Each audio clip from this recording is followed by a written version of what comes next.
this movie, more than you think going in, is full of moments that are super relatable. We're pregnant, you half-wit. Oh, yeah? Well, I hope your babies look like monkeys. Monkeys! And she's like, And they're like, monkeys? That's our least favorite marmalade. our least favorite of the marmalade family. At least Monkey marmalade, I'd never. I'd give birth to an orangutan.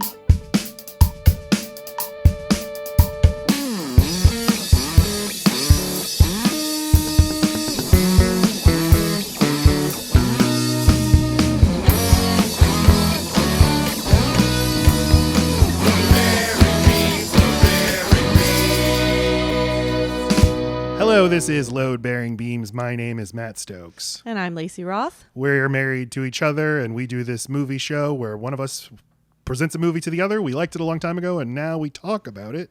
We gotta make fun a little bit, chop it up. You know, What? I give you a business. She gives me the business No, wait. sometimes. The business. Mm-hmm.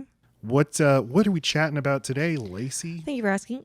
Romy and Michele's high school reunion from 1997, starring Lisa Kudrow, one of my faves, and Mira Sorvino. Tell me, why'd you pick this movie? Okay, so it is a load-bearing beam because I watched it a lot when it first came out, and I very much was drawn to the idea of two outcast females who become super hot quickly after graduating high school, which They were fucking ugly as shit they were in high school. disgusting. Yeah, Yeah, I had to it's look the away. it's the worst. Like, take off the glasses, shake out the hair. It's like, no, they're hot here. They're still hot. Yeah, when she's They're fat, just wearing weird we'll talk clothes. about it. Anyway, yeah, okay. So this idea of evolving past whatever it is you're perceived as at high school would have been very appealing to me. And I love the idea. It reminds me of my best friend Kim from high school.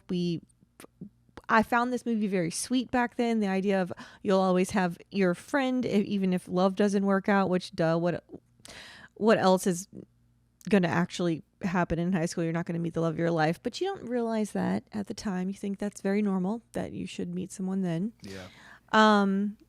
I liked it, Matt. It's a load-bearing beam. That's why. When was the last time? When do you think you last saw this movie? It had to be like early 20s.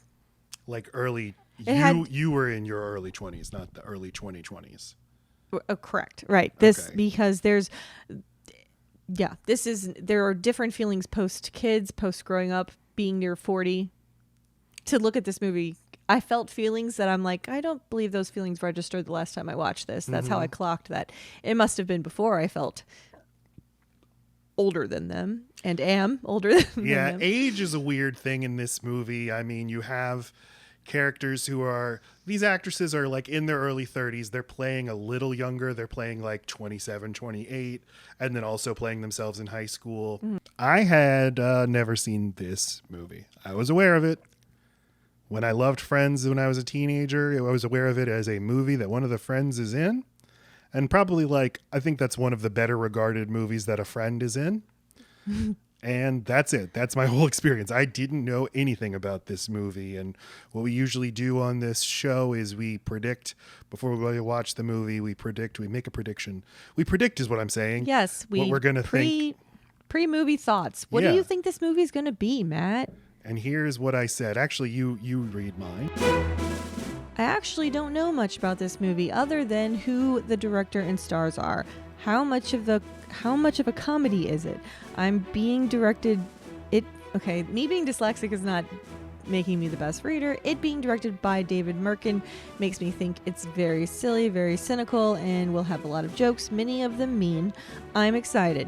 The presence of Lisa Kudrow and Janine Garofalo makes me think this might be a very alt movie in its sensibilities. Are Romy and Michele former friends from high school who reunite leading up to the reunion, or are they still friends and are wanting to present themselves in a certain way to their former high school friends? I believe the song Time After Time plays a role in this film. I'm sure I will like this movie. You got a lot right. Yes. I kind of wish it were meaner, but Yeah, the movie could have been meaner. it could have been.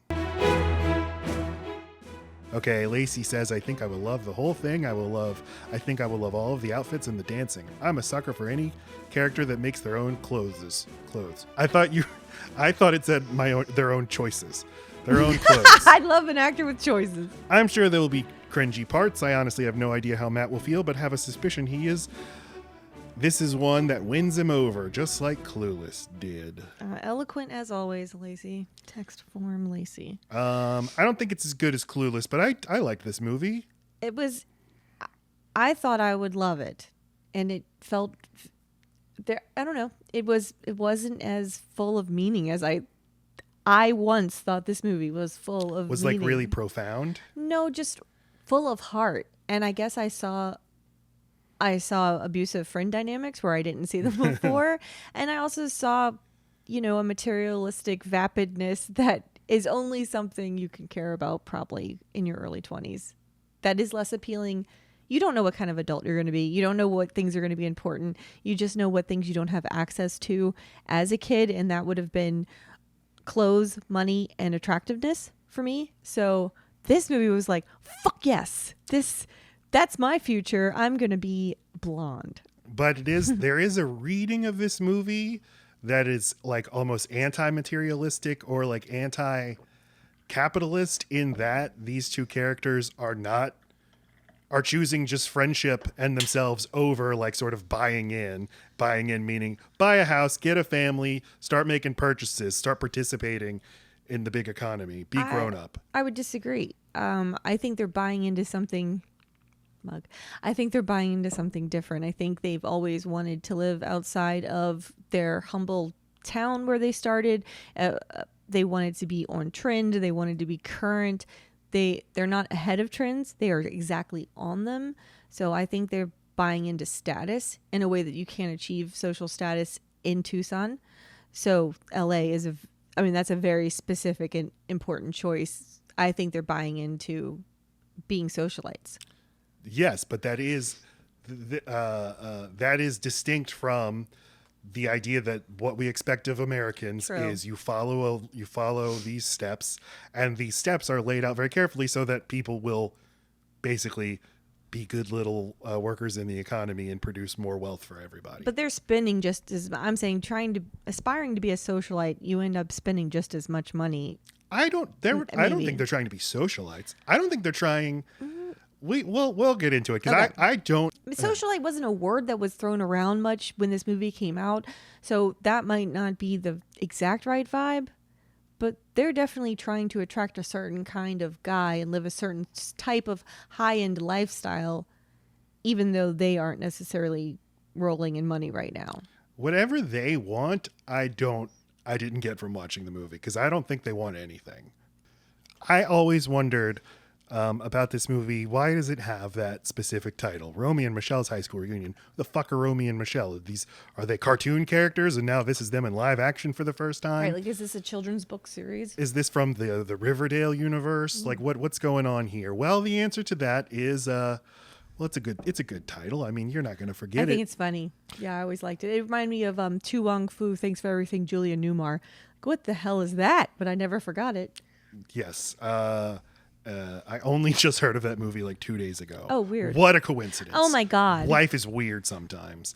But I know. The answer is these characters do predate this film by a decade, basically. And we'll talk about their history. This is a very interesting movie history to get into. Usually we start by talking about the director. I got to say that this is a surprise. This seemed like the most empty, in the moment kind of, it felt like the Female Night at the Roxbury, which is just an SNL skit, it's just very much culturally, let's make this right now. But I guess you change the clothes and it could have been made at any time. It does seem very stuck in time. There's a sort of 90s slacker, hero who kind of existed. But all right, so Robin Schiff is the name of the writer of this movie. She's basically been working in TV comedy forever, but in the 80s, she was a member of the Groundlings Theater in Los Angeles alongside Lisa Kudrow. She wrote the movie Loverboy from 1989, which you said you like. Yeah, early Patrick Dempsey.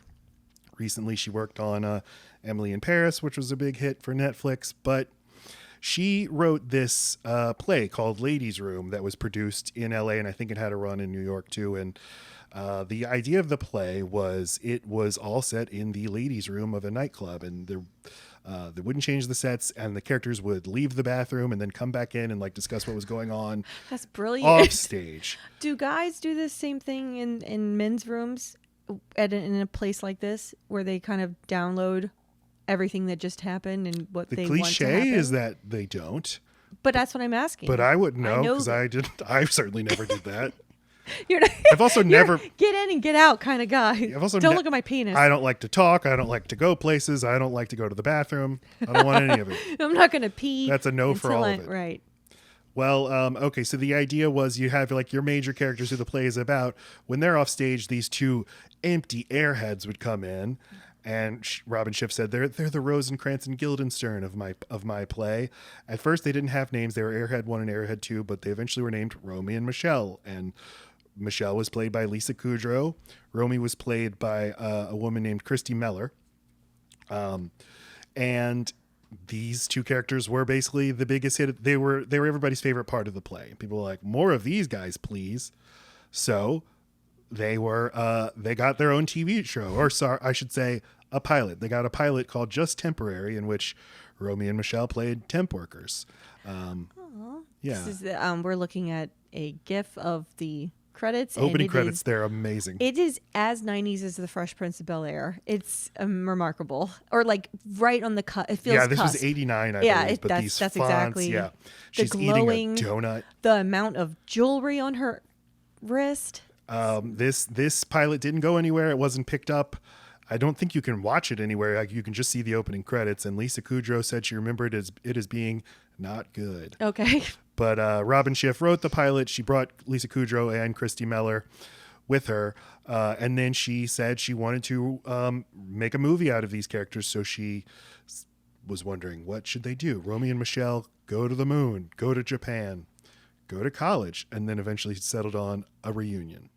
So yeah, she writes the script for Romy and Michelle's high school reunion.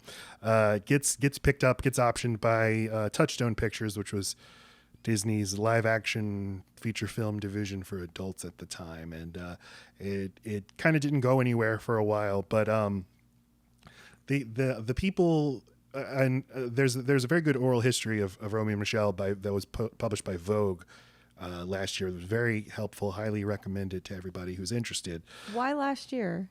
I don't know. Is that because Mira Oh, Sorvino's you know what? having a 25th anniversary. 25th anniversary. Okay. Yeah. And why Vogue? Or I was like, why?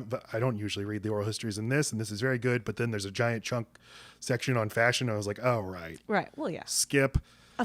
Because I'm just a guy, you know? You're just a guy. Why aren't there songs like that? In the world. Because that's all of rock music. Am I right? So you have a note here that says that the success of Clueless. Yeah. So basically, a big hit movie directed by a woman, targeted at, you know, teenage girls and young women, and it's a big hit. And it's kind of like the people who made Romy and Michele credit Clueless for being what gave Disney the courage to go ahead with Romy and Michele. Mm-hmm. And that's interesting because, well, I thought maybe there was a connection with who did the costuming or something because. Yep. Oh, okay. I didn't. Well, that and I would also believe that maybe in Heartbreakers they might have done it there too, because this is Romy and Michele fall into the category of eye candy for me, which would have been the clothes. They change clothes in every scene, and they have endless access to clothes. Those are the two things that make it eye candy. It's a stupid word for what. There's a better term, but it would have been very just aspiring, just to either you have endless money or you have endless ability to make clothes. And so that would be Clueless, Jawbreaker, Heartbreakers, and Romy and Michele. Anyway, I love the clothes. They said that they hired the same costume person from Clueless. Please, everybody, just go read that Vogue feature. I kind of glazed over. These are things Anytime it said shirt, you just went, nope. Nope. Skip. Yes. No, I don't like it about myself because this is a very important part of filmmaking. it's just as important as, the writing. And It all marks that the stuff. period, Yes. right? And I miss things like what clothes signify about characters. Oh, wow. I even miss stuff about like set decoration and color schemes of like of the sets and stuff. And they said they relied on very bright colors for this movie, just in terms of the setting. Well, then that's why you miss the class element of that they are aspiring to be in a certain kind of echelon of people in LA. Mm-hmm. And that because all their clothes signify that. Lisa Kudrow's character even makes, like, if you know fashion, you know that she is making versions of things that are very expensive, like Versace. And so they are trying to signal that they are in a certain class already, but they're not. She's making the clothes. Mm-hmm. No, I knew that. Oh. Robin Schiff said that. Well, I knew Wait, that. you knew it because you read it? I knew that she makes clothes. I knew that. You knew that Michelle makes clothes? Yeah. Yeah, but that's not the point I'm making. I'm saying that is proof that she is trying to signal that she is in a different class or already in society in a way that she's not, because she's choosing to look like she has bought those clothes. Maybe, but this is a problem with 90s movies is it otherwise has a total absence of class consciousness. It has these That's true. two women who have half a job between them and they live in a palatial apartment in Los Angeles. I think they try to make that apartment look shit. It's just that it's on Venice Beach, so it's like, of It's course pretty it's big and expensive. nice. Right. Okay, well, they meet the producer of this movie and Robin Schiff, the writer, meet with Amy Heckerling, who directed Clueless, because they wanted her to direct this movie, and they said it just didn't totally click. So they instead hook up with this man, David Merkin. Now, who is David Merkin? Well, stand-up comedian in the 80s, and then basically became a very, very powerful television writer and producer. He was the showrunner of Newhart in the 80s. He was pretty young to be doing that. James L. Brooks is a big mentor for him, and he worked on the Tracy Ullman Show, and then he created Get a Life with Chris Elliott. Did you ever see that? I did. Is that the Simpsons connection because of the Tracy Ullman Show? Yeah, well, yes, and James he wrote he ran Newhart for the Mary Tyler Moore Company, and that's not James L. Brooks' company, but James L. Brooks is like in that world because he worked on Mary Tyler Moore. But and that is where the Simpsons came from, though, right? I'm not misremembering from the Tracy Ullman Show, yeah. So they wanted Merkin to move over to the Simpsons when the Simpsons became a series, but he was working on Get a Life. So instead, he came aboard for seasons 5 and 6, and this is what he's best known for: is he was the showrunner for seasons 5 and 6 of The Simpsons, and that means he was responsible for the 2 greatest television seasons of all time.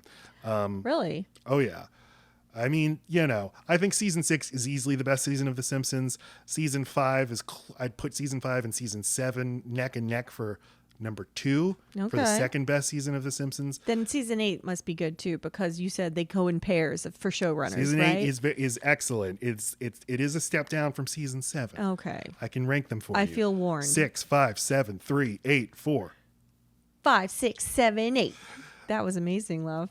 Thank you. Well, I think about this a lot. I know you do. So his seasons of the show marked a shift toward much more absurd, much less grounded in reality. Famously, Deep Space Homer is early in his run. You couldn't be less grounded. And that was very controversial for fans of the show, that like breaks the reality of the show. Homer can go to space. What is the point of even having episodes after that? He's just a normal guy. Now, my counter to that is a few episodes earlier, the earlier showrunner did an episode where he turns out was a Grammy-winning, super successful musical artist. I don't remember that one. That's his barbershop quartet. Oh, yeah. But he's a very funny guy. He's in. I've heard him a billion times because I listened to the Simpsons DVD commentaries over and over again. But he has a very mean-spirited sort of sense of humor, which was also controversial among the fans. Like, make this a nicer show. Wow. Season 7 and 8 do kind of shift back to being more grounded, more centered on the Simpsons family. Okay, he left the Simpsons to direct this movie. And after that, he only directed one other feature film, and it was Heartbreakers, which you like. Another load-bearing beam. Yes, more eye candy. Gene Hackman and Sigourney Weaver. I need to see this movie. So I was knowing about David Merkin's this was the movie he left The Simpsons to make.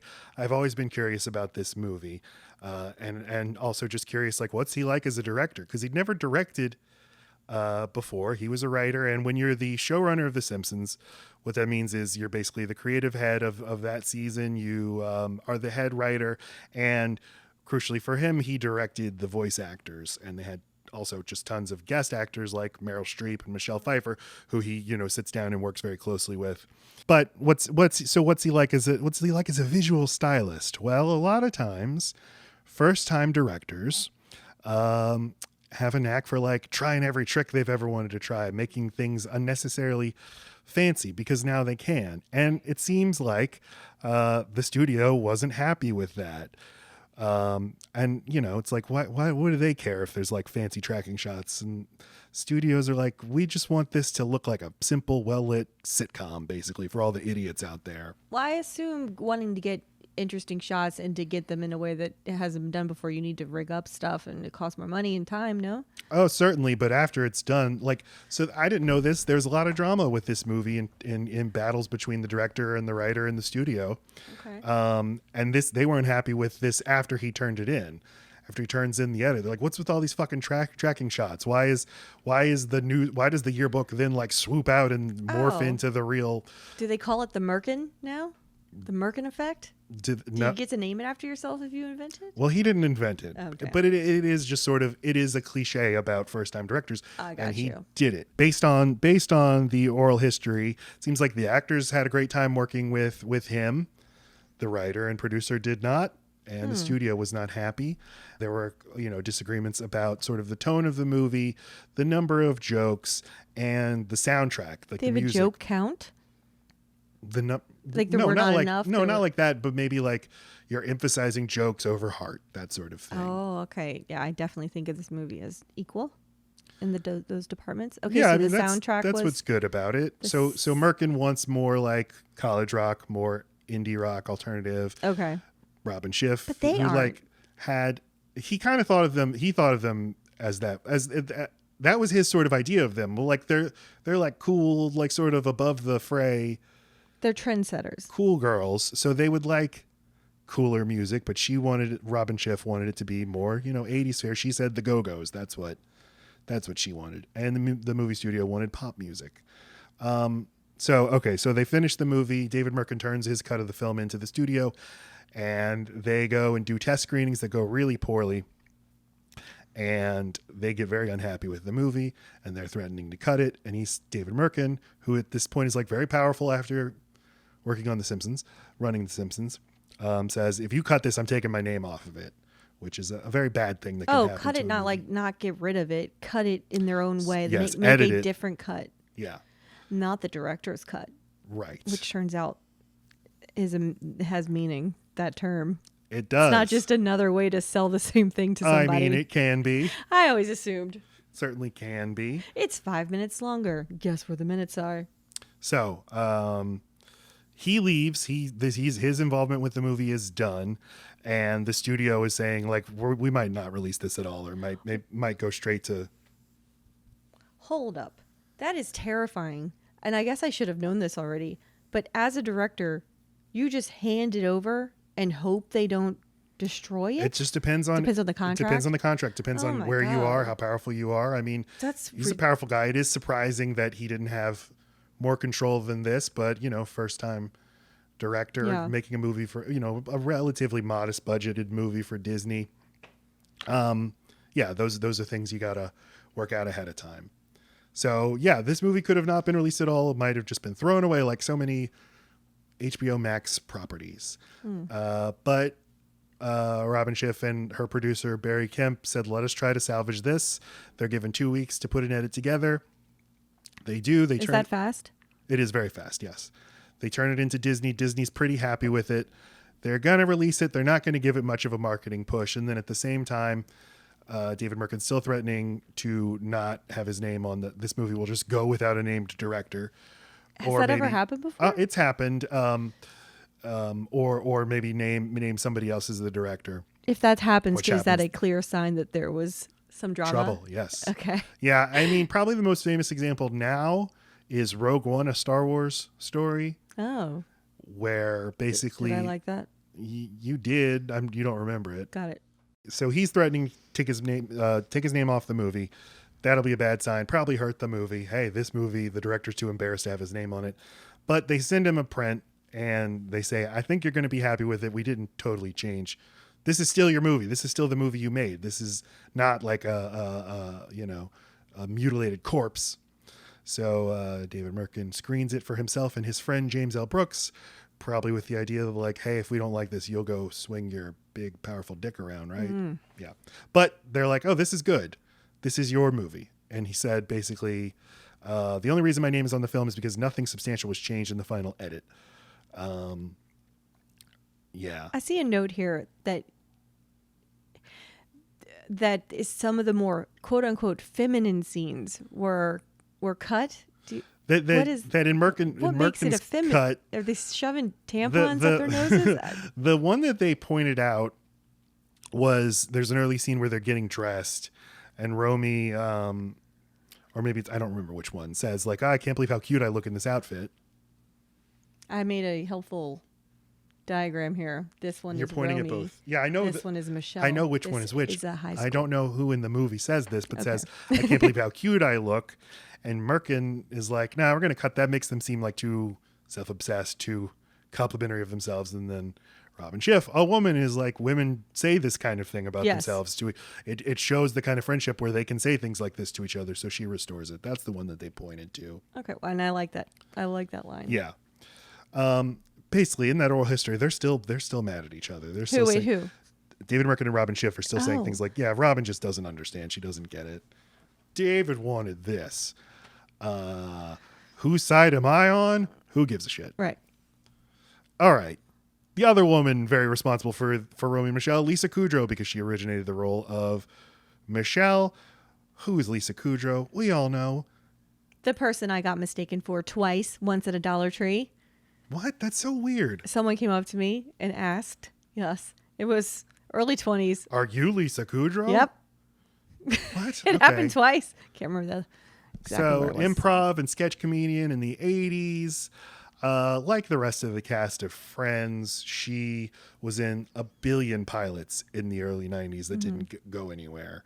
And Friends was like the super team of failed pilot all-stars. She's on Mad About You and Cheers, and then Friends becomes a big hit in 94, and this is why Disney allows her to be in the movie, because Did they have a thought for who would be? They just knew they wanted someone known for they something. wanted a name, because Robin Schiff is like, well, it's got to be Lisa Kudrow, and they're like, Lisa Kudrow, blah, who wants her? But then she's Lisa on this, Kudrow? exactly. Okay. But then she's on this big sitcom. Okay, but they don't want to bring the other original Romy in because she's nobody. They want a movie star. This has got to be a big deal. So enter Mira Sorvino. Mira Sorvino, daughter of Paul Sorvino, who taught her everything she knows. I noticed both Kudrow and Mira Sorvino, they were aspiring academics, and they didn't get into acting until relatively late. They wanted to do How late? like, I don't know, 20s. Okay. Right. Okay. They weren't kid stars. They certainly seem to have a lot of experience, but it's later in life experience. They put in the work late. Yeah, maybe. How old was Lisa Kudrow when Friends began? I can look It doesn't up. matter. It doesn't matter. But but having an actor dad that does kind of tell you that you would have started young. Yeah. Well, she said she dabbled, but never seriously committed until she decided, basically in her early 20s, she was pursuing a postdoctorate or something in Asia, like Asian political studies. She lived in China and worked in China for a long time. Very impressive person.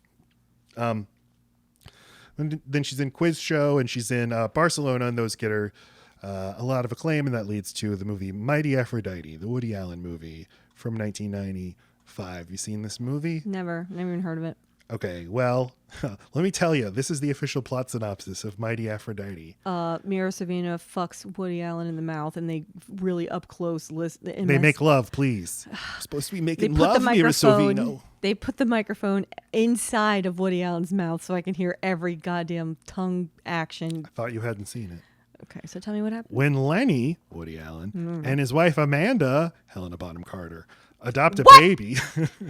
It is so. What? It is so weird. Okay. Yeah, she's not playing a witch or anything.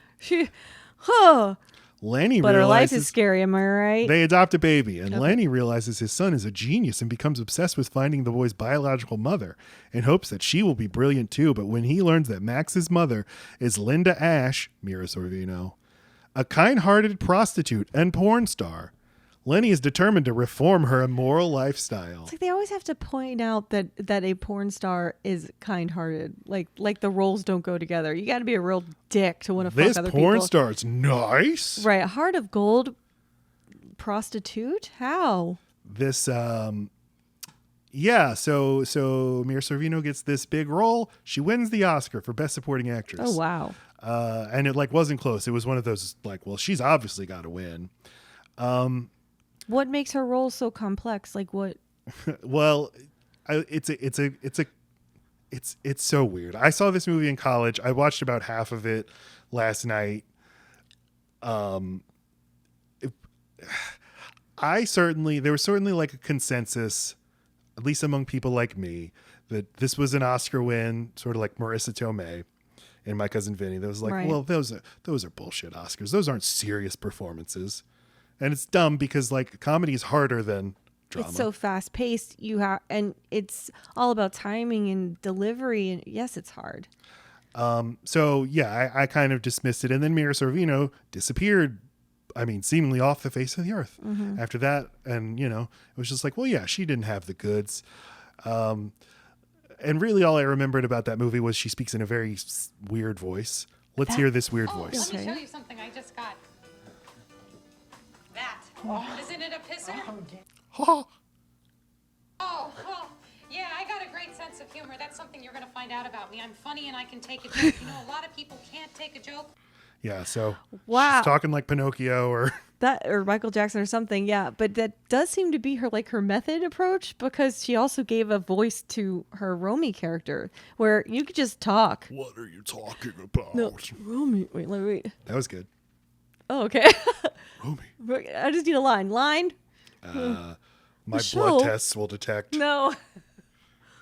Michele, do you think it's impressive that I have a job? I can't do it. Anyway, yeah. I was like, is this her fucking voice? And I've never noticed it.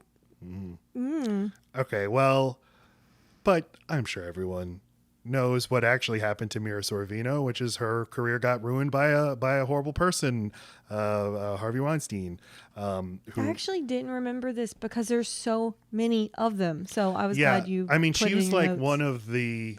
I'd say her, Ashley Judd, and Gwyneth Paltrow were like the faces of. Well, they were the the faces. But I was gonna say also, Jawbreaker, help me. Oh, Rose McGowan. That's another one. Yeah, that's who I always think of. Yeah, she also.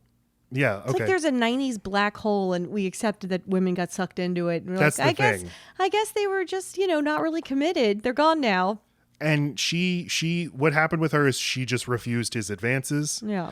And her career was like, she had like a rocket strapped to her back. Her career was exploding at the time. And then Harvey Weinstein ruined it. And she didn't know this at the time, which I didn't realize. Didn't know she was blacklisted? She did not know she was blacklisted. Oh my God. So she went through the trauma of like auditioning and getting rejected over and over? That's disgusting. And she said she didn't know why it was happening. It was hard for her. And eventually she made peace with it. She made peace with the idea, that like, hey, it just wasn't meant to be, and we're not totally in control, but hey, life is funny, isn't it? And then when she found out that this was not just random, that somebody was causing it to happen, she said she kind of spiraled a little bit from that. Like she was gratified to hear it, but then you've got a new thing to focus on. And it's got to be so weird to suddenly learn that, like, oh, this thing that I thought was random was being determined by somebody. That is creepy. Yes. Well, did she have any issues with Woody Allen? No, she said, I listened to her interview with Mark Maron, and she said, like, he was good to her and she had a good experience. She was like as aware as anybody of the allegations. Because this was later. This was by the. I mean, it's not the 70s and the 80s. No, this is 95. The stuff with his adopted daughter who he married and the biological daughter who he was accused of abusing. I always confuse that. Yes, and that as we talked about many years ago in our Crimes and Misdemeanors episode, it helped him that people conflated these two things. Where one is a horrible crime that nobody would support. The other's like, oh, that's weird, but I don't want to be like a prude about it. Let's be more European and accepting. So Mira said, like, I was aware of that and I should have looked into it and taken it seriously, but I didn't. And she wrote like a big apology to that's nice. Dylan Farrow, a few years ago. So I mean, she did say, like, it sucks that my early career is tainted by Woody Allen and Harvey Weinstein, and like I can't look back fondly on Mighty Aphrodite, my biggest success, because this is all anybody can think about, including me. And with the Blacklist stuff, Peter Jackson came out and said in 2017, after all the Harvey Weinstein stuff broke, that because the Weinsteins were producing the Lord of the Rings movies.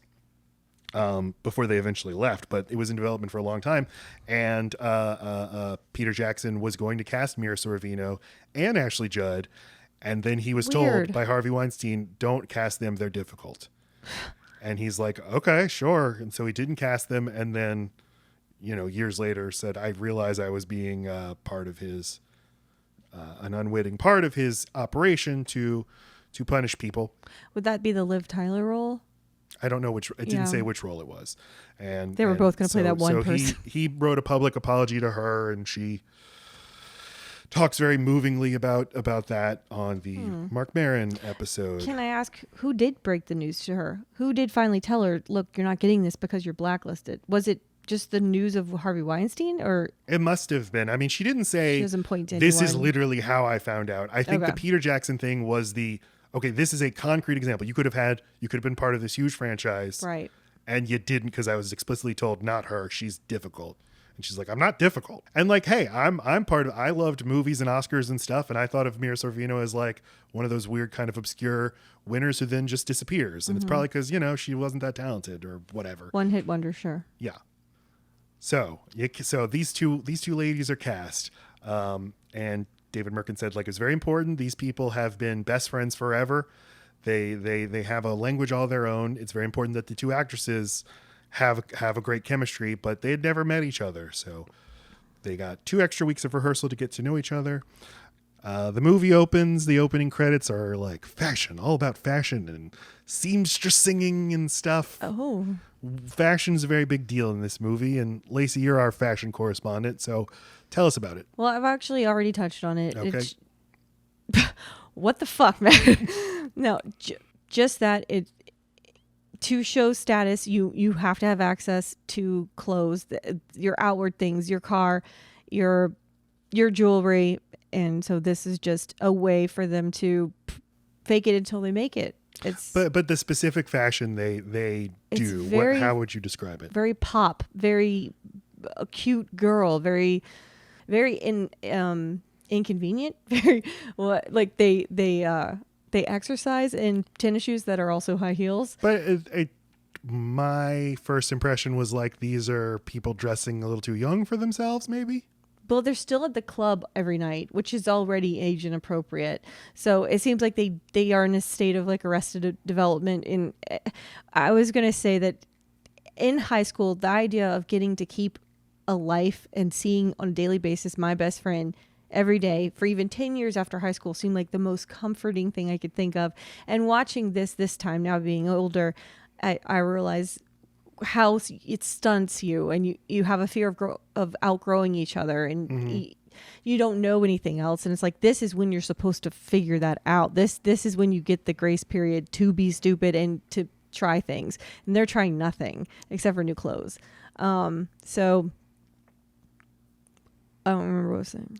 Oh, I thought that too. And I thought at the end of the movie, like, maybe this is a friendship. Maybe they should drift apart. It seems it's codependent. Codependent, yeah. It does. But then, they're happy. Why do they have to? What I really mean is like, guys, find a husband already. They're happy, but they're constantly seeking. The nightclub scene is so important. It's everything about what is their current feeling about their life. They They put on their clothes. They go to all these lengths to get the cutest thing they could possibly find. They look amazing. They go to the club and they're disappointed because there are absolutely no guys here tonight. But they don't seem like they even want to look for guys. That is what they are. That is their whole intent. And now maybe if we'd seen the play, the girls' room play or whatever, that we would know more about. Maybe that seems like the biggest connection to the play is like they're literally in a nightclub. But the fact that they go night after night after night, and they go so often that they have a choreographed dance that they do, which involves not dancing with any men. They seem to be saying they're looking for something and saying they're trying to progress their lives in some way, but not really meaning it. That's what I was thinking. Yeah, they're saying it, but it doesn't actually seem like they're interested. Do they have a lot of casual sex with guys? Do they do drugs? Like what do they like? What do they want to do? What are their interests? They almost seem like they are in a chosen Groundhog's Day situation. Yeah, they're in a rut. I think they just exactly do the same thing every single day. Mm-hmm. And they never explain why Michele doesn't have a job. And I mean, she's insanely talented. Just being able to make those kinds of clothes, you don't know this, but I know it from watching Project Runway a lot, that making anything tight or stretchy is like the hardest fucking thing to do. Because you can't just lay it down, cut it, and put it on. For it to fit with everything they wear. I'm just saying, if they're saying she made this shit in a day, she should have a fucking job. Yep. But why doesn't she? Our introduction to Romy and Michele, our first look is they're in their palatial mansion and they're laying in twin beds next to each other, watching Pretty Woman. Let's take a look. You know, even though we've watched Pretty Woman like 36 times, I never get tired of making fun of it. Oh, I know. Aw, poor thing. Look, they won't let her shop. Yeah, like those sales girls in Beverly Hills aren't bigger whores than she is. I know. So, you know, the fact that they're sitting in side-by-side twin beds, they don't have their own bedroom. I think that answers your question. They're not fucking anybody. What are they going to do? I mean, you can't... Women don't tend to bring home a fella and casually fuck them in front of their friend. Just a little tip. I felt very proud of myself for instantly making the connection that is so super obvious. I'm proud of you too. They're like Beavis and Butt-Head. Hot take. How are they like Beavis and Butt-Head, Matt? In the oral history, oh my God, they're even wearing the right colors. Over and over again, that the pitch of the movie was, this is Beavis and Butt-Head but women. Was it? I mean, I don't know if that was like in the official synopsis, but they said as like they're meeting with actors and stuff. They're saying this is like a Beavis and Butt-Head or a Dumb and Dumber or a Wayne's World, but with women.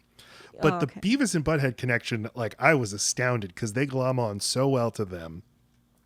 You know, we have like your 1990s end of history slackers. Like these people have no ambition. They don't have outside relationships or interest in even the things that they say they like. Like I want to meet men at the club to fuck. Well, you know, in any outside person, it only serves as a source of something they get to tell each other or make fun of in front of each other. That's it. That is it. Yes, and in fact, they're mean to outsiders. Completely. When the nice lady at the high school reunion, Toby, yes, is fuck off. That's Jeannie Garofalo, but she's like, she says to Michele, like, you look so good, I'm so happy to see you, and Lisa Kudrow's just like, that's what she does. Yeah. I know all of Lisa Kudrow's so life. yes, they're very hostile to outsiders. So Romy has a job. I mean, she's like a cashier basically, but and Michele is unemployed, but they can afford this apartment together, just like how Beavis and Butt-Head have a house, don't have parents, have no supervision, as Laci is fond of pointing out. It's upsetting. And yeah, they dismiss everyone else, but more than that, they glom on perfectly to their analog. So Romy is Butt-Head. Got it. Right? She's the more alpha. Mm-hmm. She is the one who is more confident, has plans, has schemes. She considers herself the smart one of the two, even though she doesn't really have a reason to do. And there's lots of indications that her friend is the smarter, but she's taken on that role because maybe deep down she feels like that she's not the hot one, so she will assign herself the smart one. She still feels like she's That's the role from back in high school when she had a pillow under her shirt to show how fat she was. Even though she's just as pretty, in my opinion. Yeah. And yeah, a little bit condescending about their friend. So Michele is Beavis, happy to be led, innocent, takes the abuse, doesn't question it. Nicer, even sweet. I think Beavis is a sweetheart. He really, you won me on that. And crucially, is actually the smart one, but like doesn't have the confidence or like the self-awareness to realize this, question this dynamic. And hardly ever has the motivation or inclination to even do it. Would rather continue to be led than to ruffle feathers. Their lives would be better if they got out of this state of dependency. Beavis would flourish without Butt-Head. Michele would be running California without Romy. And then, has like more mainstream tastes, but maybe is like afraid, maybe needs to suppress it a little bit. Well, and afraid of being the target of the other one's abuse because they've probably learned how to make fun of people and how to gawk at people and things. And, and it's like when I've also had an emotionally abusive best friend, and it's like I loved anytime anyone would do something stupid or say something dumb in front of me because it gave me something to go feed my friend. Like, you're never gonna guess, and it was just, I knew I'd be rewarded for it. So yes, when they're watching Pretty Woman and they're like Beavis and Butt-Head making fun of it, and then Lisa Kudrow kind of betrays she might like this movie more than Pretty Woman than Romy does, and I was very much reminded of this scene from the recent revival season of Beavis and Butt-Head. Let's take a look. Pretty Woman. Oh my God! Listen to that sad music as she leaves. It's like boo-hoo. But it is actually kind of sad. What? Right, it's This is Beavis and Butt-Head. This song kicks ass. Yeah. Yeah, the video kicks ass too. What? What did you just say? Oh, I said, I didn't say anything. I thought I heard you say this kicks ass. Did you say that, Beavis? No, I was talking about something else. Don't lie to me, Beavis. See, it's a repercussion for having those thoughts. Yeah. It's such a small world that they've allowed themselves to exist in. I mean, it's classic abuser behavior to isolate the person you want to control, and they do live in isolation. And yeah, you don't need a job, Michele. You don't need to go talk to other people. You don't need to live by your family and friends. Let's move to LA. Yeah. Oh my God. We want to live in LA. That's our plan, isn't it? You know how we want to live okay. in? And continue to make me everything I need. In fact, you can't have a full-time job because I'm going to need a new outfit every single day. And I'm going to be so dismissive about how long this takes you to make. I'm going to go look at a catalog and say, you make this, I'll get the car. It's like, do you know how hard it is to make an impeccably tailored suit? Do you even care? She doesn't care. It is completely underrated, and it's horse shit. You can have either read on the movie, this is a toxic relationship, or this is not a healthy relationship, at least for one of them. Or, hey, maybe they're both happy. Maybe Michele likes it. Maybe she wants to be the worm, the sub. They're happy together, and They're happy and they're codependent. The time after time, the sequence at the prom where they ultimately just dance with each other to time after time. Like I was reading the lyrics of Time After Time, and you're like, okay, so this song sounds like it's about a romantic relationship, but it can also, I assumed it was, easily just be about a platonic relationship, just be about friendship. And sort of this movie's like, friendship can also be the point of life.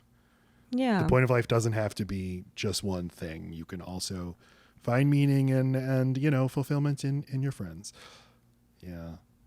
Not me, though. Only in me. So we talked about Romy's voice. Here's what the people who made the movie said. David Merkin said, I contend to this day that Elizabeth Holmes must have been a fan. That voice is pure Mira. Even the way she went about her con is kind of Romy and Michele-ish. They claim to have invented something and tried to look and sound the part. Isn't that exactly what Elizabeth did? Their Post-it scam didn't last quite as long, though. About 3.5 minutes, to be precise. Mira Sorvino said the voice is a little John Wayne, a little Captain Kirk, but mostly her sister, Amanda. Yeah, Laci. That is very believable. I'm pretending to be older than I am. Please pass me the car keys and the right to vote. Thank you. The David Merkin said, like, he learned on The Simpsons, you don't want to have voice. You want to have contrast in your voices. That will be less distracting to people. It makes things funnier. Because the original idea was they're going to sound just like each other. The aren't South they? Park dilemma. Yeah, that yeah. makes sense. Yes, it's why Cartman's character stands out. He has the most distinctly different voice. Yeah. And why Stan and Kyle mesh together. Even though they're two different people. Yeah. Two different voices. Yeah, I know, but they still. So, hey, instead of you both doing sort of like a ditzy airhead sort of thing, Romy, Mira Sorvino says, like, I'm going to do a more masculine voice. And she didn't tell anybody she was going to until the camera started rolling. Wait, is that true in Mighty Aphrodite as well? Because how jarring. I'm sure not. Okay. Yeah. So, yeah, it is Elizabeth Holmes, though. It's crazy, with also Michelangelo from Ninja Turtles, I think. Okay. Oh, I'm trying to do a Ninja Turtle voice. All right, so they go to the club, and the scene where Michele says she doesn't like throwing up. This was a line. Well, first let's hear it. Hey, remember that time I barfed from bad Mexican food? It was so gross. Oh my God, I hate throwing up in public. Me too. Ugh. Okay, that was a line from the original play, and the way that it was written was just sort of like a Me Too, like they're just like having a conversation. Yeah, me too. But Lisa Kudrow read it as like, oh my God, Me we're too. soulmates. I Right. can't believe we both hate throwing up in public. Oh my God. Right. And you swim in the water?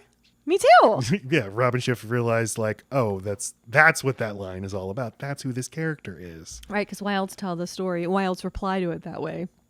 Because Mira Sorvino's character is doing a Me Too right there, but she doesn't say Me Too. But that her whole response is like, yeah, no fucking shit. Yeah. That's what I'm saying. Then we follow Romy to her job. She works at a Jaguar, dealership, rental place? Dealership. Okay, and Janine Garofalo enters the movie.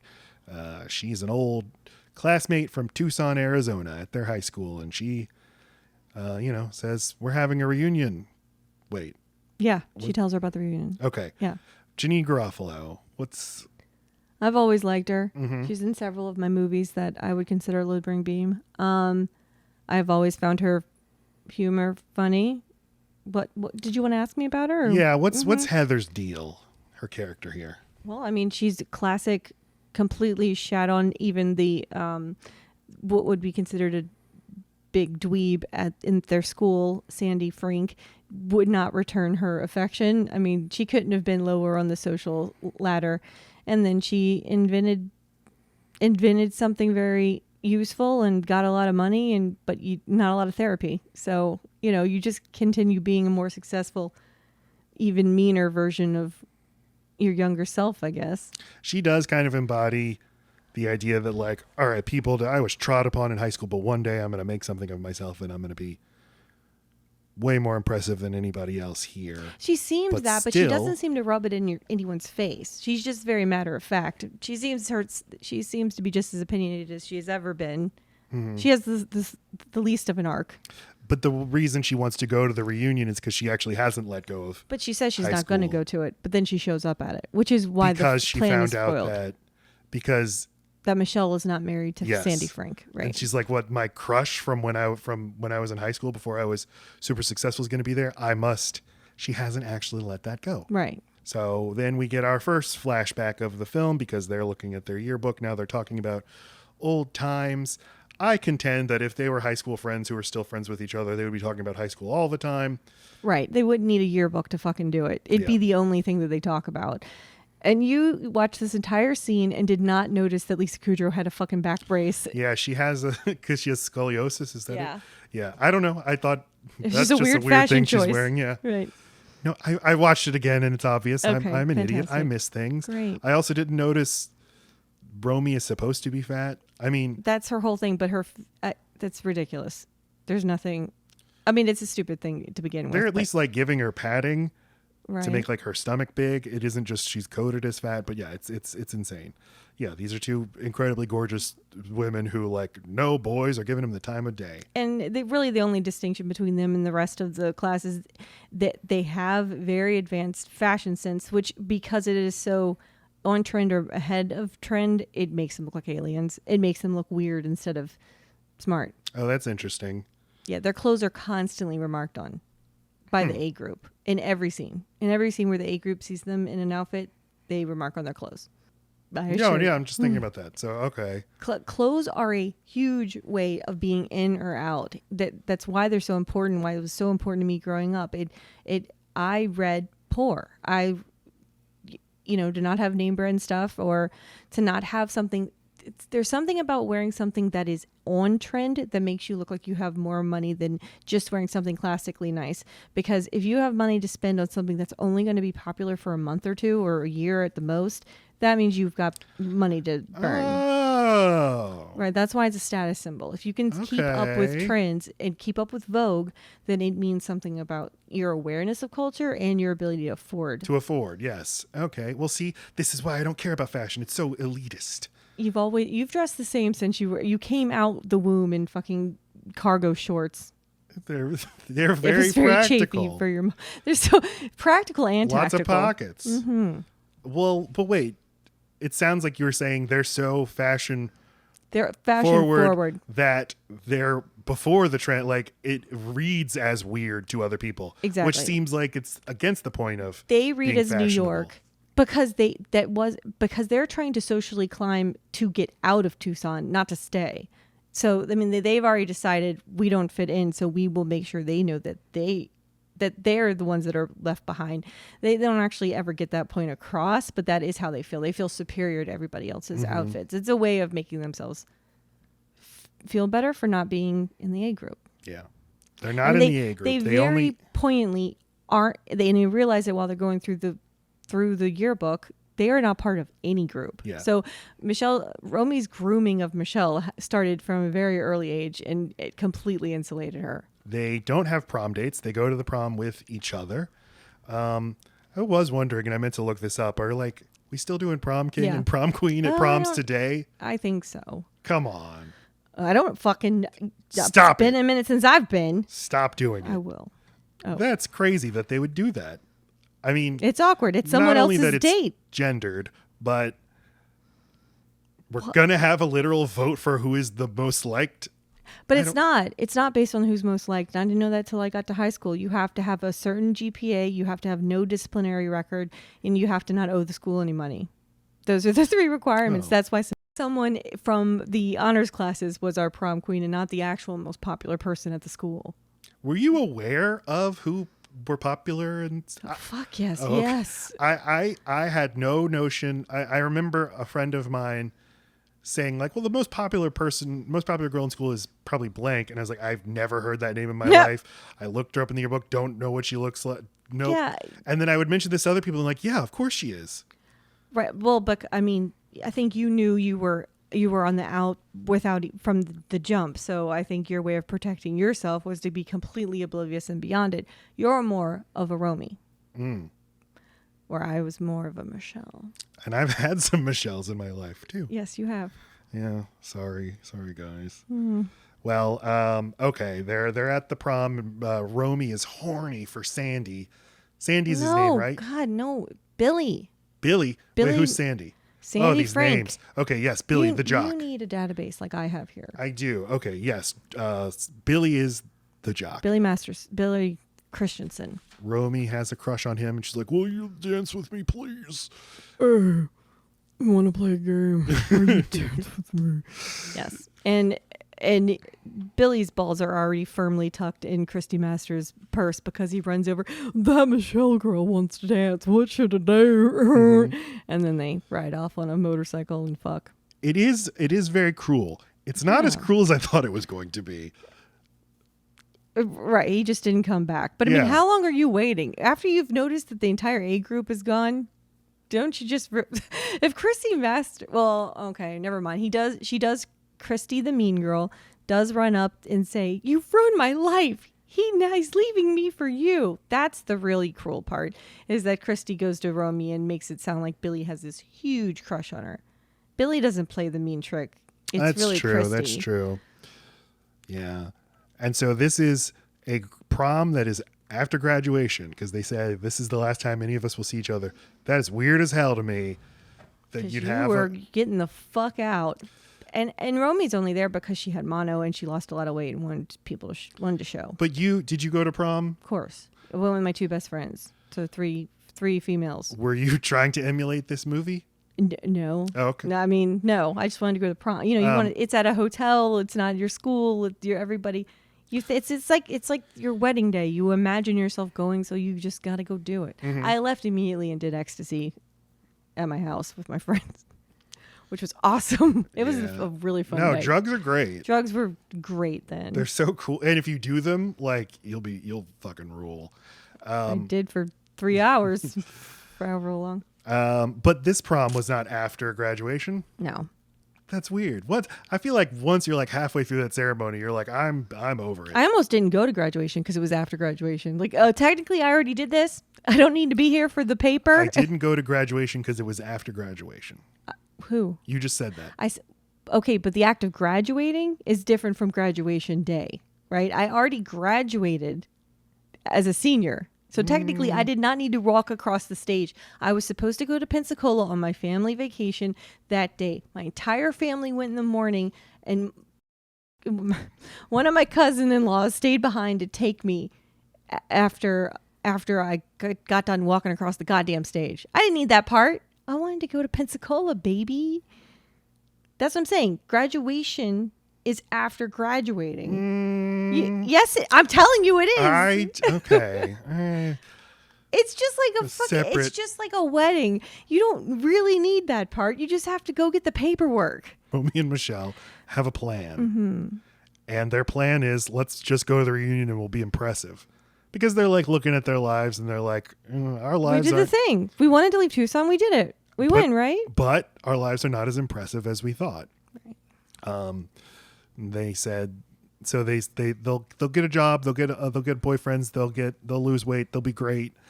And they explain it as saying, we never really had a good reason, like going to reunion, to motivate us before. Right. Which is just like the ultimate, like, pre-social media.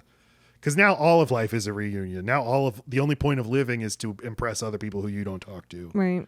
Yeah. I mean, because we're all dealing with high school and school of all kind are incredibly traumatic. Our entire lives are spent like rectifying or dealing with whatever happened to us during that time. Mm-hmm.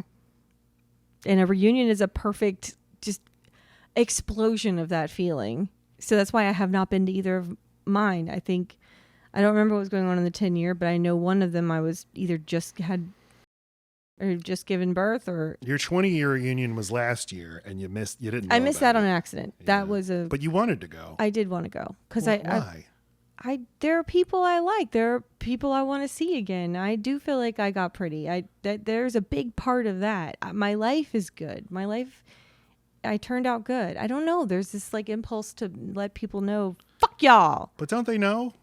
I don't know. I don't go on Facebook to let them know, you know?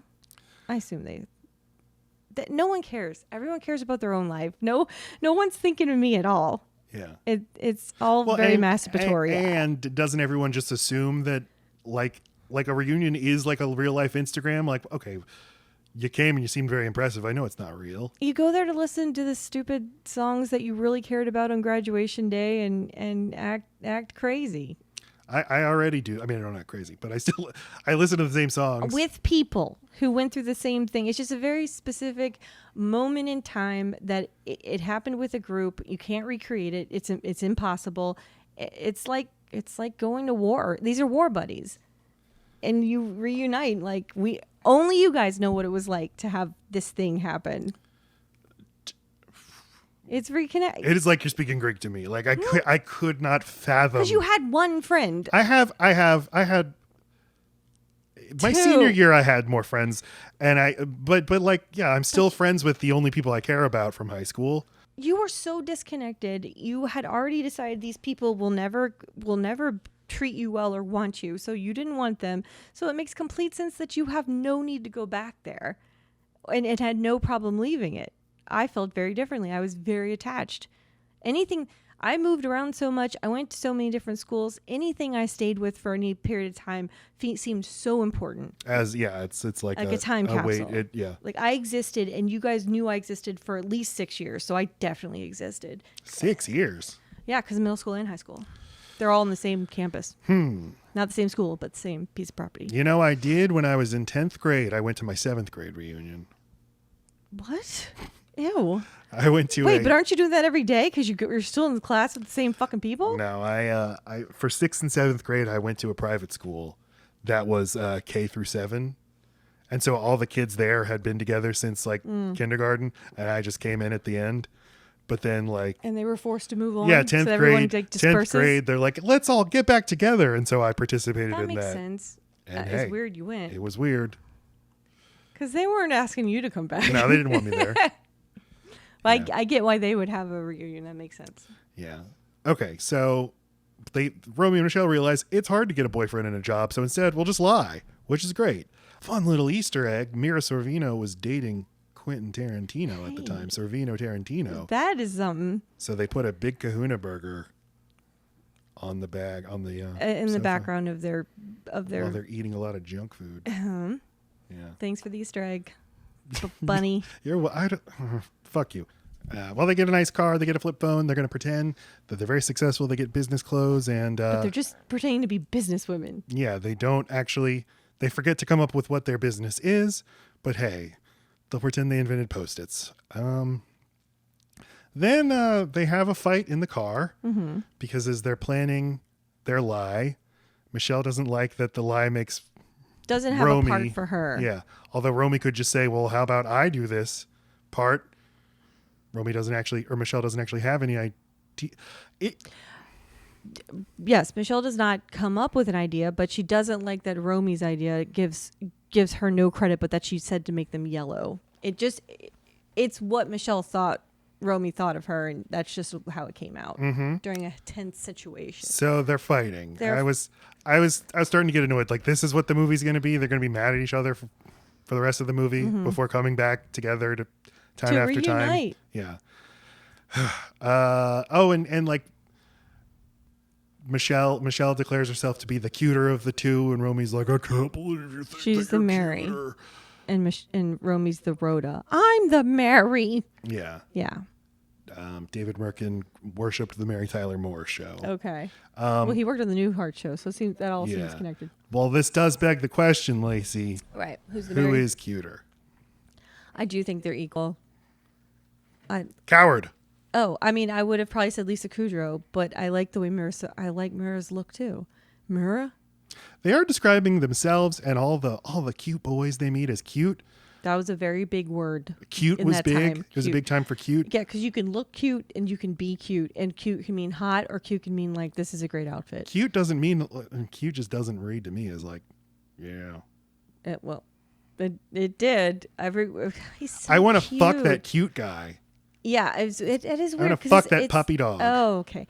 It is very weird because it's a very infantile word to have taken off, and I have no idea. You're so I don't know why. I mean, but hot was definitely something. Hot, people I can get were behind. still using fine. He is fine, and like that itself was kind of a throwback from like the 50s.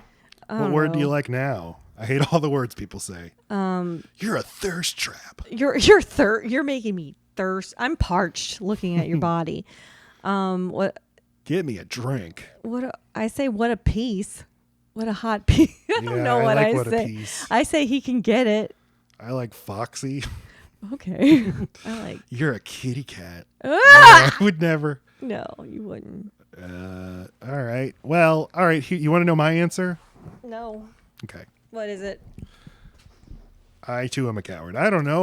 My They metric. have different qualities. My metric for like who I think is fine is usually like who reminds me of my wife. Aww. And you're obviously way more of a Michele. But Romy's got something going on. I don't know. Agreed. They both have really similar bodies. So it's definitely It's Lisa Kudrow's small head and weak chin you might be responding to. But she's gorgeous despite those things. But they are what make me similar to her, is my chin. Or lack of. You're responding to that Romy chin. We find out because they go into the reunion. And what happens? They're going in separately. Yeah, I never noticed how many weird things there are about this scene, though. They're going into the Christie room, and it's just Christie Masterson's picture everywhere. Oh, yeah. It's like, ballrooms are named weird things in hotels. So it's That's like, okay, funny. the Christie room. This did look like a very appropriate venue for a reunion. Yeah. Everything is very pastel. It's kind of like Tim Burton in that way. Like anything fake has this weird pastel, innocent cookie cutter look. Everyone's got the same kind of dress on, just like at prom. Everyone has the same hair. Everyone's wearing the same like color palette, and in black, always in black. Or Romy and Michele. Mm-hmm. Romy talks to Billy, the boy she had a crush on, and he's now into her. And Romy, or the other one, Michele, is able to successfully pull off the con because she gives a very long explanation of how she invented the adhesive. Right. And she pulls it off. Emulsifying in epoxy. Yeah. So the actual inventor of the Post-it note said this. Art Fry. When people I'm meeting find out that I invented Post-its, they will immediately ask me about Romy and Michele. It's amazing how often the film comes up in my life. I watched it again just the other day and it holds up quite well, but Lisa Kudrow's speech about the glue is complete gobbledygook. Those words have nothing to do with my formula adhesive at all. So What a nice guy. That's Art Fry. Yeah. So it is revealed that...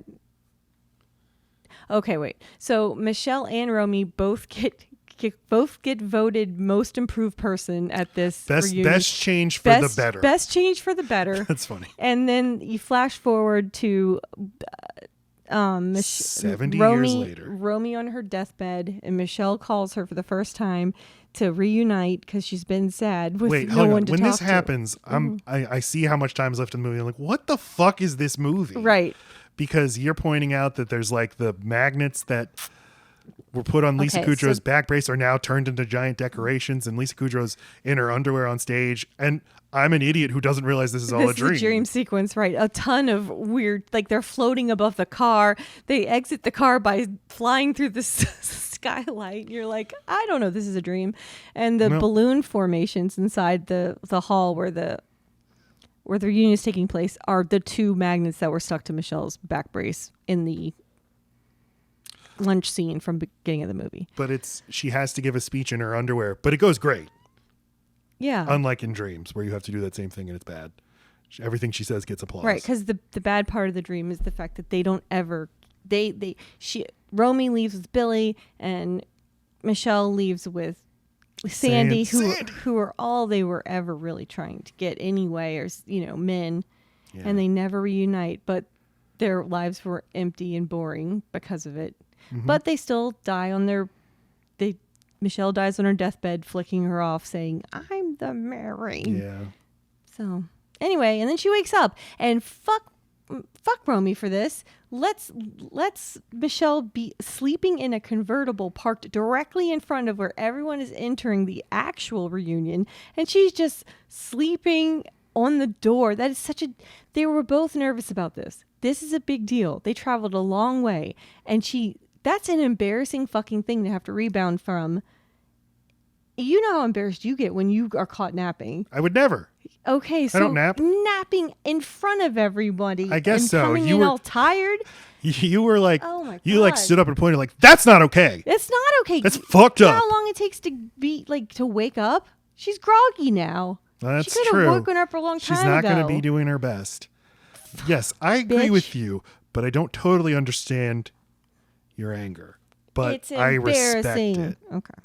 So what happens then? Well, then they go into the actual reunion. And it's they are not separate. quite the same. It's just kind of normal, but there's still all the pastels. Everyone's wearing the same kinds of dresses. They're just not as hokey as the ones that were in the dream sequence. And Lisa Luter, the slightly different person from the A group, She's in a pantsuit and has short hair. And What's her name? What's this actress's name? Oh, the actual actress's name? Elaine Hendricks. Hendricks. Okay, yes. She's like, actually, they're not bad. And I remember thinking that character was so cool. Like, she is what a cool haircut. She is the mean stepmom in The Parent Trap and the Lindsay Lohan Parent Oh, Trap. fuck, yes, okay. That's and apparently this is like some legendary figure on the internet, this character from The Parent Trap. I don't know why, but she says like, when people come up to me on the streets, 90% of the time it's for The Parent Trap, but the other 10% is for Lisa Luter. Right. Anyway, she's in black, notably. Yes, but the rest of the cool girls are still friends with each other, and they're all pregnant housewives now. And they're all still following Christy Masters' lead. They're all pregnant at the exact same time, drinking shit out of straws. I have heard from people that at high school reunions, everyone just slips right back into the dynamics that were going on in high school. That's another thing that like I don't want to. That is, I think that would be impossible. So creepy for me. Except for I might feel like an outsider because Kim is the person who always made me feel like an insider, and she would probably not be there. Mm-hmm. And if she were there, I'd just be with her and you, obviously. But you invite me? I mean, if you're not going to be weird about it, yeah. I thank my lucky stars that you and I didn't go to high school together. I would never talk to you. No, you wouldn't. You're way cooler nice than me. No, but I mean, wasn't. But you're funny. I might have liked you. No, I mean it in the. You said it earlier. You don't want to marry the person you meet in high school. Right. No. You don't. I mean, hey, instead I met you at the giant old age of 24. But at least we didn't grow up together. At least our worlds aren't so small that the only people we spend our lives with are the same people we knew when we were young. Right. I'm glad we don't have such a small. I'm glad you don't already know all my stories. Yeah. Yeah. I don't know all my stories. Janine Garofalo shows up. Unexpectedly. I thought she was too cool for the prom or the whatever this is, reunion. Because she ran into Michelle at work, already knows that this is not true. Romy. Sorry. Idiot. God damn it. I need my poster. There we go. This blows their cover. They only made up this story because they thought Heather was not coming. Bad plan. It was a complete. They didn't even look up when were Post-its invented. I guess they knew they were recent. No, you couldn't. But this was, nobody could just pull out a smartphone and be like, Post-its. Which is why it's surprising that Heather knows right away. Well, but she's an inventor. She learned about it in her inventing class. She invented the quick burning paper for Lady Fair cigarettes. Three inventors in one class. Yeah. So all the cool girls start laughing at Romy. You're a you freak. Get lost, Romy. You're not welcome here. So she goes off and cries, I'm so sad. And now Michelle's like, Romy, I don't know it's how okay. she gets her eyebrows to do that. She's got the craziest eyebrow movement. Are you seeing the picture? Yeah. She's got one up, one down, but they're both doing a U. That's why she's an Oscar winner. And then Christy goes on stage to present an award, and this is my very favorite moment in the movie. Okay. What? Hey. Did I do it in sync with her? No. Hi, everybody. Settle down. Hi, I'm Christy Masters Christensen. So good. It is a person. She's really capturing something. That she's definitely one of my favorite people to hate. Yeah. It's a great character. And then at the end when her dress blows up and you see her giant underwear because she's pregnant. I love that part. When Michelle stands up to them and she's like, it's not good. It is not good. I couldn't decide. It's believable though. I guess it is believable. It felt like it would be a bigger moment. This should be like, more snappy sort of. But this movie is based on moments that actually do exist. These are real dynamics. These people are kind of silly and they're a little over the top, but this movie, more than you think going in, is full of moments that are super relatable. Mm-hmm. Yeah, she says, I hope your babies look like monkeys. Turn out to look like monkeys. And she's like, and they're like, monkeys? That's our least favorite marmalade. Our least favorite of the marmalade family.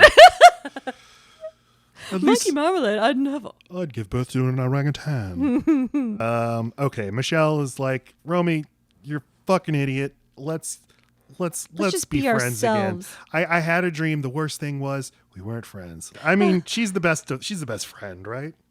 Yes. Yeah, she snapped her out of her bullshit. No, I meant of the friends. on Friends. Oh, but she's also my best friend. She wouldn't. Phoebe's not my favorite. Phoebe's not my favorite character, but I think she's by far the best actor. Yes. What is it? The Comeback? Is that the show that she did? God, so fucking good. Yes. No, she's amazing. I mean, I would have said Monica maybe, but the fact that I can't say her name right now is probably